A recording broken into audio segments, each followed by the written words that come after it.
जाए, उससे ज्यादा मेहनत आपको टॉप में बने रहने के लिए करना पड़ता है। यानी जितनी शहादत, जितना बलिदान हमारे देश ने आजादी को पाने के लिए दिया है, उससे ज्यादा बलिदान, उससे ज्यादा शहादत इस देश को समय समय पर उस आजादी को बरकरार रखने के लिए देना होगा। तो सत्य है, चाहे पप्पू प्रसाद की शहादत हो या पठानकोट उरी का हमला हो, चाहे तमाम जितने भी इस देश में घटनाएं घटी, जिनमें हमारे देश के जवान कभी आर्मी के, कभी बीएसएफ के, कभी असम राइफल्स के, कभी आईटीबीपी के, कभी सीआरपीएफ के जवान शहीद हुए, तो उस बात का प्रमाण है कि हमने आजादी को पाने के लिए जितना शहादत दिया है, जितना बलिदान दिया है, उससे कई ज्यादा शहादत, उससे कई ज्यादा बलिदान उस आजादी को बरकरार रखने के लिए हमें देना होगा।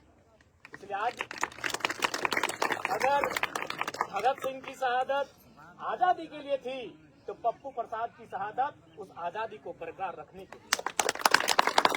कोई सीमाओं पर प्रहरी है, कोई सीमाओं पर रखवाली कर रहा है, तभी हम अमन चैन से यहाँ बैठे हैं, तभी हम अमन चैन से अपनी पढ़ाई पूरी कर रहे हैं, तभी हम अमन चैन से अपने खेती बाड़ी कर रहे हैं, तभी हम अमन चैन से उद्योग धंधों में नौकरियां कर रहे हैं। क्यों? तो कोई पहरेदारी कर रहा है।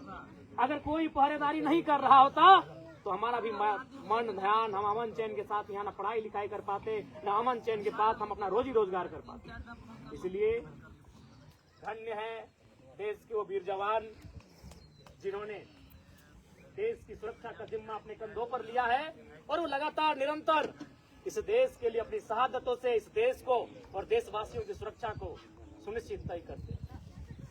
इसलिए आज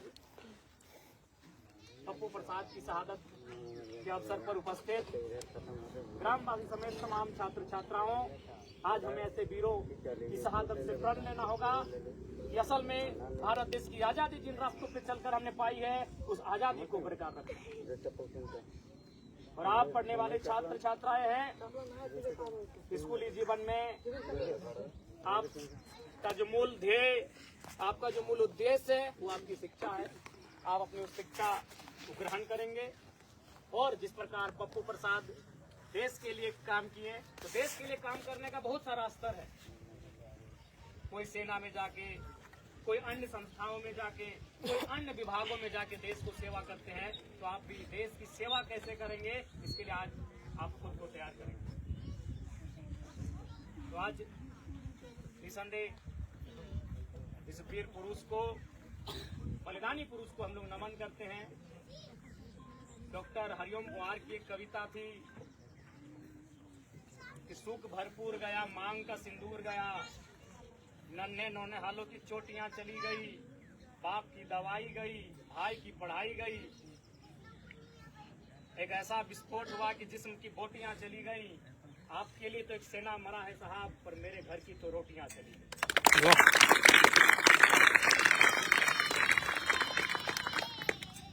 एक सैनिक की शहादत देश के लिए तो बेशक गर्व करने का विषय होता है, लेकिन उस परिवार पर कुछ पल के लिए एक विपत्ति, एक आपदा आ जाती है। एक ऐसी आपदा जो कभी सुनामी के रूप में, कभी भूस्खलन के रूप में, कभी आगजनी के रूप में हमारे जीवन में आता है। तो वैसी आपदा का अनुभव हम करते हैं जब किसी सेना या फिर किसी भी परिवार के शख्स की शहादत होती है।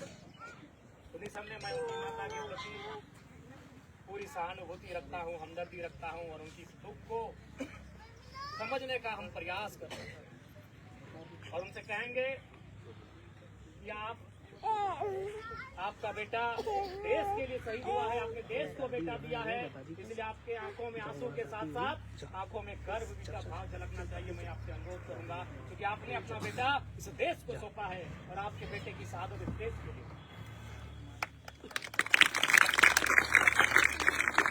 ज्यादा समय नहीं लेंगे क्योंकि धूप लग रहा है, और प्यारे बच्चे आप लोग भी शायद सवेरे स्कूल आए होंगे, आपको भी गर्मी का आभास हो रहा है। लेकिन एक बात तो कहेंगे, जो जितना तपता है गलता है, जैसा कि आज आपका ये जीवन ही तपने और गलने का। आप उस कमरे में बैठे होंगे जहां ठीक से पंखा की सुविधा नहीं होगी, जहां एसी की सुविधा नहीं होंगी, आप उस कमरे में बैठकर पढ़ाई कर रहे हैं। आप उस कमरे में बैठे हैं जहां 20 की संख्या में लोग बैठते हैं और आप 100 की संख्या में बैठे होंगे।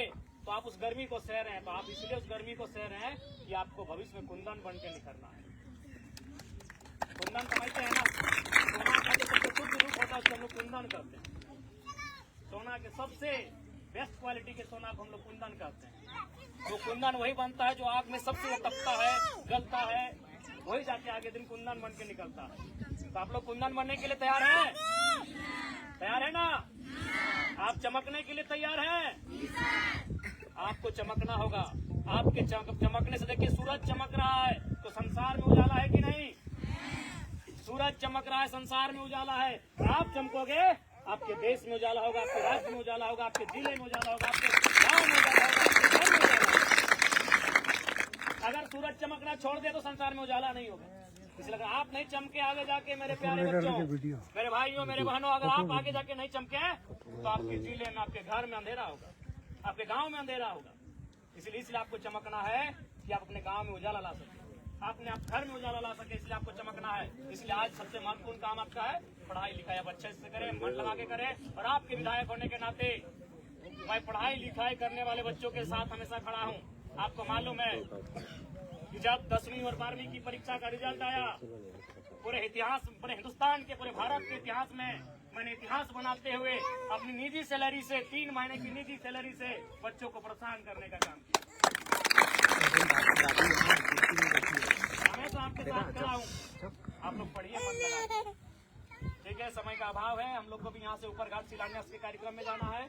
पुनः शहीद पप्पू प्रसाद को, उनको नमन करते हैं, उनको वंदन करते हैं और उनके परिवार को सहानुभूति, उन्हें साहस मिले, ये प्रार्थना करते हैं। और साथ ही आज के कार्यक्रम में उपस्थित तमाम प्रबुद्ध लोगों को, तमाम विद्वानों को, तमाम ग्रामीण वासियों को जोहार, सभी को नमस्कार, जय हिंद, वंदे मातरम, जोहार झारखंड, जय भारत। बहुत बहुत धन्यवाद विधायक जी।